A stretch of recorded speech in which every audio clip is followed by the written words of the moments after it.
Horror कहानियां थी। जाग उठी डायन। राजस्थान के एक छोटे से गांव में रहती थी रुक्मा देवी। उम्र यही कोई 60 साल की होगी उनकी। गांव के लोग कहते थे कि वो औरत नहीं बल्कि डायन थी, क्योंकि शादी होते ही रुक्मा के पति की मौत हो गई और फिर धीरे धीरे उसके परिवार के सब लोग एक एक करके खत्म हो गए और साथ ही गांव में पड़ा अकाल। जमीन सूख गई, खेती सूख गई, लोग भूखे मरने लगे। रुक्मा को गांव से बाहर निकाल दिया गया और तब से वो गांव के बाहर झोपड़ी बनाकर रहने लगी। कोई भी रुक्मा के घर के आजू बाजू से गुजरता तक नहीं था। एक दिन गांव के रहने वाले रतन और उसकी पत्नी आनंदी को दूसरे गांव से आते वक्त रात हो गई और अंधेरे में रास्ता भटक के वो रुक्मा की झोपड़ी के पास जा पहुंचे। अरे आनंदी, ये क्या हो गया? हम तो रुक्मा डायन की झोपड़ी के पास आ पहुंचे। अब तो सब बुरा होगा। जल्दी जल्दी से निकल यहाँ से। हाँ जी, सही कहते हैं आप। ये डायन हमको खा जाएगी। जल्दी भागो यहाँ से। तभी रुक्मा झोपड़ी से बाहर आती है। अरे रुको, तुम लोग यहाँ मेरी झोपड़ी में आराम कर लो और देखो, इस रास्ते पर आगे मत जाना। हाँ, हमें आगे जाने से इसलिए रोक रही है ना, ताकि हमें मार डाले तू। अरे ना ना, मैं तो तुम्हारी जान बचाना चाहती हूँ, मेरी बात तो सुनो। डर की वजह से आनंदी और रतन वहां से भाग जाते हैं, लेकिन फिर अगले दिन गांव में खबर फैलती है कि रतन और आनंदी ने अपने घर में फांसी लगाकर आत्महत्या कर ली। वजह क्या थी किसी की समझ में नहीं आया। अगले दिन गांव में जोर का तूफान आया और भयानक तरीके से किसी के रोने की आवाज गूंजने लगी। अरे भाई, लगता है उस डायन रुक्मा ने गांव पे काला जादू कर दिया है। हाँ भाई, मुझे भी ऐसा ही लग रहा है। लगता है कल आनंदी और रतन मर गए। लगता है ये उसी का किया धरा है। हमें सरपंच के पास चलना चाहिए। वो दोनों आदमी सरपंच के घर पहुंचते हैं। अरे, तुम इस वक्त यहाँ पर क्यों आए हो? जानते नहीं बाहर क्या हो रहा है?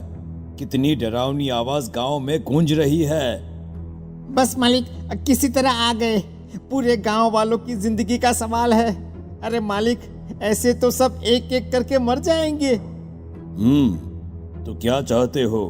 क्या किया जाए? मालिक, हमें रुक्मा को मारना होगा। अरे जब तक वो डायन गांव में जिंदा रहेगी तब तक गांव में ये सब होता ही रहेगा। शायद ठीक कह रहे हो तुम लोग, मगर ये काम करेगा कौन? मालिक, अगर आप कहे तो हम दोनों मिलके इस काम को अंजाम दे दे। बस आपको हमें यकीन दिलाना होगा कि हम पकड़े नहीं जाएंगे। ठीक है, लेकिन बाहर जो आतंक का साया है उसमें तुम दोनों रुक्मा तक पहुंचोगे कैसे? हैं? क्या तुम्हें डर नहीं लगता? मालिक, आप उसकी चिंता ना करें। काल भैरव का भभूत है हमारे पास। रुक्मा तक पहुंचकर आसानी से मौत के घाट उतार देंगे उसको। हाँ, मैं भी चलूंगा तुम लोगों के साथ। उस डायन को मरते हुए देखने की बड़ी इच्छा है मुझे। सरपंच उन दोनों लोगों के साथ गांव के बाहर की तरफ चल देता है। गांव में घनघोर काली रात पसरी हुई थी और दिल दहलाने वाली चीख की आवाज माहौल को बेहद खौफनाक बना रही थी। हाथ में काल भैरव का भभूत लिए वो तीनों रुक्मा की झोपड़ी की तरफ जा रहे थे। वहां पहुंचने के बाद, ये लो खंजर और पार कर दो इस डायन के कलेजे के अंदर। मालिक, आप बस यहीं खड़े होकर नजारा देखो, आज ना बचेगी ये। हाँ मालिक, ये भभूत अब इसकी जरूरत नहीं है। मैं इसे यहाँ पेड़ की डाली पे रख देता हूँ। लौटते वक्त हमारी रक्षा करेगा। वो दोनों आदमी चुपके से सोती हुई रुक्मा देवी के ऊपर वार करते हैं। एक जोरदार चीख से वो इलाका गूंज उठता है, लेकिन अचानक रुक्मा के शरीर से जो खून बहता है उसका रंग नीला था। ये देखकर वो दोनों आदमी डर से कांपने लगते हैं। अरे अरे अरे अरे, ये क्या? अरे इसके खून का रंग तो नीला है। अरे तो क्या हुआ? डायन जो ठहरी, इंसान नहीं है ये, और आज इस बात का पक्का यकीन हो गया है। मर गई चुड़ैल, मर जाने दे। चल सरपंच साहब को जाकर ये खबर सुनाते हैं। वो दोनों जैसे ही बाहर आए, उन्होंने देखा सरपंच की लाश पेड़ पे लटकी हुई थी। ये देखकर वो दोनों डर के मारे चीखते हुए वहां से भागे, लेकिन तभी एक बेहद डरावनी औरत उनके सामने आकर खड़ी हो गई। कहाँ जा रहे हो? तुम्हें क्या लगा किसी का खून करके बच जाओगे तुम? कौन हो तुम? कौन हो? हमने तो डायन को मारा है, कुछ गलत नहीं किया भाई।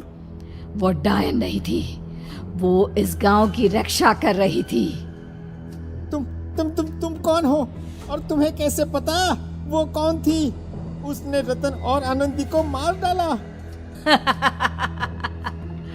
रतन और आनंदी को मना किया था रुक्मा ने इस रास्ते से आगे जाने से, पर वही दोनों माने नहीं, और उन दोनों ने मुझे देख लिया था, इसलिए उनका मरना तो तय था। क्या मतलब तूने मारा था? और हम समझ रहे थे कि रुक्मा ये सब कर रही है। अरे वो तो मेरे कब्जे में थी, रोज अपने खून का चढ़ावा देकर इस गांव को बचा रही थी, तभी तो उसका खून नीला पड़ गया था। लेकिन तुमने तो उसे मारकर मेरा काम आसान कर दिया। अरे नहीं नहीं, हम नहीं मानते कि ये सच है। नहीं मानते तो बताओ सरपंच कैसे मरा फिर? क्योंकि उस वक्त तो तुम लोग रुक्मा को मार रहे थे ना, जवाब दो। हाँ, बात तो सही है। इसका मतलब इसका मतलब अब तुम लोगों ने अपनी मौत को खुद दावत दी है, क्योंकि जो तुम लोगों को बचाने की कोशिश कर रही थी वो तो अब रही नहीं। अरे लेकिन कौन है वो जो हम लोगों को मारना चाहता है? आत्मा, रुक्मा के घर वालों की आत्मा। वो लोग कोई आम आदमी नहीं, खूनी भेड़िए थे, और रुक्मा ने उनका ये राज जान लिया था। रुक्मा के अंदर शक्तियां थी